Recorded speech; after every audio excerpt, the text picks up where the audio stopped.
عوام الناس کے ذہنوں میں اس آیت کا جو تصور ہے اور جو معنی اور مفہوم ہے، آیا وہ صحیح ہے یا صحیح نہیں ہے؟ اللہ کے قرب کے لیے وسیلہ تلاش کرنا، اس کا کیا معنی ہے؟ کیونکہ یہ مسئلہ بڑا ہی ایسا مسئلہ اور موضوع ہے کہ جو زیر بحث رہتا ہے، اور مسلمانوں کے مختلف جو مکتب فکر ہیں وہ ایک دوسرے کے خلاف کافی سارے بیانات بھی داغتے رہتے ہیں، اور یہ بحث جاری و ساری ہے۔ تو ہم یہ دیکھیں گے کہ ہمارے ذہنوں کے اندر جو وسیلے کا تصور ہے، اللہ سے قرب کا وسیلہ،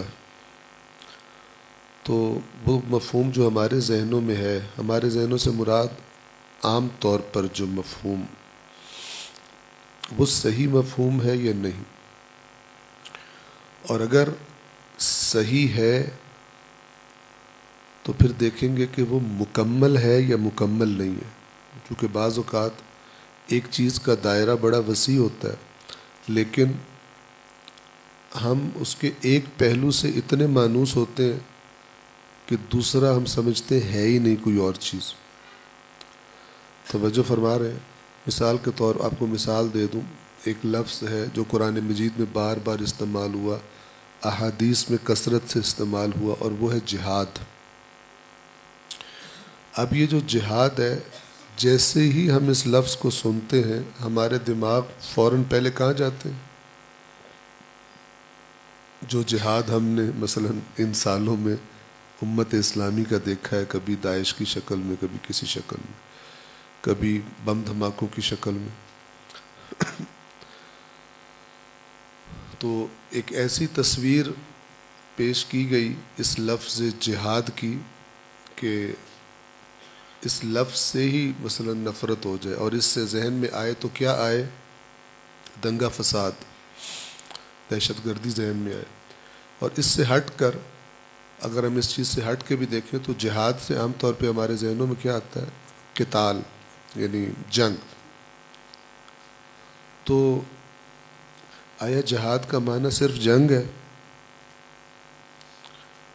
اور جب جنگ کا زمانہ نہ ہو تو پھر جہاد کی کوئی شکل نہیں ہوتی ہے۔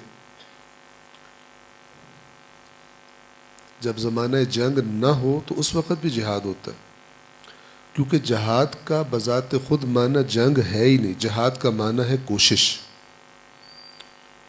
توجہ فرما رہے ہیں؟ اردو میں ہم کیا کہتے ہیں؟ مثلا ہم کہتے ہیں جناب فلان لیڈر نے اس مسئلے میں بڑی جد و جہد کی۔ یہ جد و جہد کی جو جہد ہے، یہی اسی سے جہاد نکلا ہے۔ جہاد یعنی سخت کوشش، زیادہ کوشش، شدید کوشش۔ اور یہ جو آپ لفظ آپ سنتے ہیں اور اس سے مانوس بھی ہیں، اجتہاد، مجتہد۔ اجتہاد بہت ہی سخت کوشش کو کہا جاتا ہے، اور مجتہد یعنی وہ کوشش کرنے والا۔ یہ اصل میننگ ہے لغت کے اعتبار سے، ڈکشنری کے اعتبار سے۔ لیکن ہم جو مثلا علم فقہ میں، علوم اسلامی میں مجتہد ہوتے ہیں، ان کو ایک خاص معنی میں ان کے لیے یہ لفظ استعمال کرتے ہیں۔ لیکن یہ لفظ ادھر استعمال کیوں ہوا؟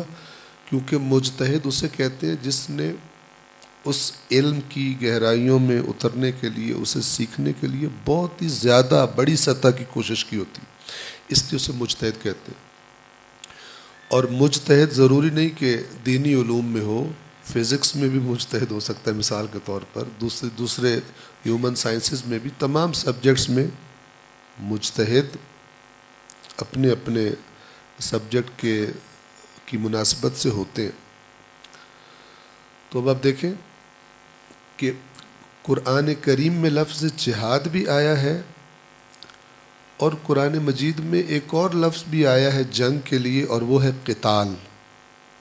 قتال کس سے؟ قتل سے۔ کتب علیکم القتال وہو کرہ لکم، تم پہ قتال لکھ دیا گیا ہے، فرض کر دیا گیا ہے، جب کہ وہ تمہیں اچھا نہیں لگتا. تو اب قتال اور جہاد دونوں کے میننگز کو جب ہم کمپیئر کریں گے، موازنہ کریں گے ایک دوسرے کے ساتھ، تو ہم کس نتیجے پہ پہنچیں گے کہ جہاد کا معنی بڑا وسیع ہے، اور جہاد کے معنی کا ایک حصہ قتال ہے. یعنی قتال جہاد کی ایک شکل ہے، لیکن قتال کے علاوہ بھی بہت سارے جہاد ہیں. روایات دین میں، روایات اسلام میں، مکتب اہل بیت اطہار کی روایات میں اپنے نفس جو انسان کو گناہ کے لیے اکساتا ہے، اس سے لڑنے کو، اس کو کنٹرول میں رکھنے کو جہاد کہا گیا. دیکھیے دائرہ وسیع ہے جہاد کا، لیکن ہمارا ذہن کس معنی سے مانوس ہے؟ جنگ والے معنی سے. مثلا ایک اور آپ کو اگزامپل دوں جہاد. مثلا امام موسیٰ کاظم علیہ الصلاۃ والسلام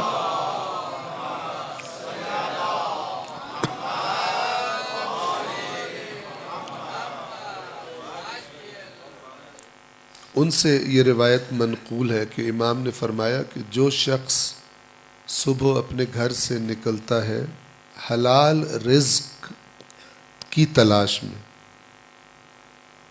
تاکہ وہ حلال لقمہ اپنے گھر والوں کے منہ میں رکھ سکے، ان کی ضروریات پوری کر سکے، تو اس کی مثال اس شخص کی طرح ہے کہ جو تلوار ہاتھ میں لے کر اللہ کی راہ میں جہاد کر رہا ہو. یعنی زمانہ امن میں انسان اپنی روٹین لائف میں خود رزق حلال کے لیے جب کوشش کرتا ہے، وہ بھی مجاہد ہے. کیونکہ مثلا ہمارے معاشرے میں آپ دیکھ لیں ہمیشہ ہی ایسا رہا ہے حلال اور حرام کی جنگ، کہ حرام کا بعض اوقات ڈھیر جو ہوتا ہے وہ انسان کو اپنی طرف کھینچتا ہے. جب حرام اپنی طرف کھینچتا ہے، حرام زیادہ ہے، حلال کم ہے، اب وہ مجاہد ہے جو حرام کی طرف نہ جائے. اور مجاہد بڑے تھوڑے ہوتے ہیں، کیونکہ اب مجاہدین کو یہ بتا دیا گیا ہے دین بتانے والوں نے کہ کر بھی لو نا تو ہم تمہیں ایک ایسا نسخہ بتاتے ہیں جس سے معاف ہو جائے گا. تو مختلف مسالک کے غلط دین بتانے والوں نے گناہوں سے روکنے پر اتنا زور نہیں دیا جتنے گناہ بخشوانے کے ٹوٹکے بتانے پہ زور دیا ہوا. توجہ فرما رہے ہیں؟ یہ کرو سارے معاف، یہ کرو پچھلے معاف، یہ کرو اگلے بھی معاف. تو جب بخشش کے منڈیاں لگی ہوئی ہیں اور گناہ سے روکنا اور تقوی پر تاکید نہیں ہے، تو پھر کیا ہوگا نیچرل نتیجہ؟ جس چور کو پتہ ہو کہ میں جج کو مثلا میں نے اگر 1,00,000 چرایا ہے، 5,000 اگر جج کے راستے میں خرچ کر دوں، جج کو خوش کرنے کے لیے 5,000 خرچ کر دوں، تو باقی 95,000 جج مجھے کہے گا ڈکار مار جا، تو بہت اچھا آدمی ہے. ٹھیک ہے نا؟ تو یہ جب کیا جائے گا تو اس کا نیچرل نتیجہ کیا ہوگا؟ چور زیادہ ہو جائیں گے. چونکہ چور کو ڈر کس کا تھا؟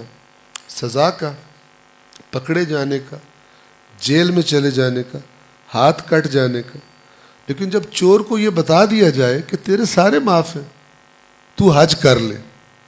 دینی چور کو جب یہ کہا جائے، اللہ کے چور کو، اللہ کے نافرمان کو جب یہ بتا دیا جائے کہ تو اگر ساتھ والے کا کھا بھی گیا ہے حق، تو عمرہ کر لے، حج کر لے، ٹھیک ہے، زیارت امام حسین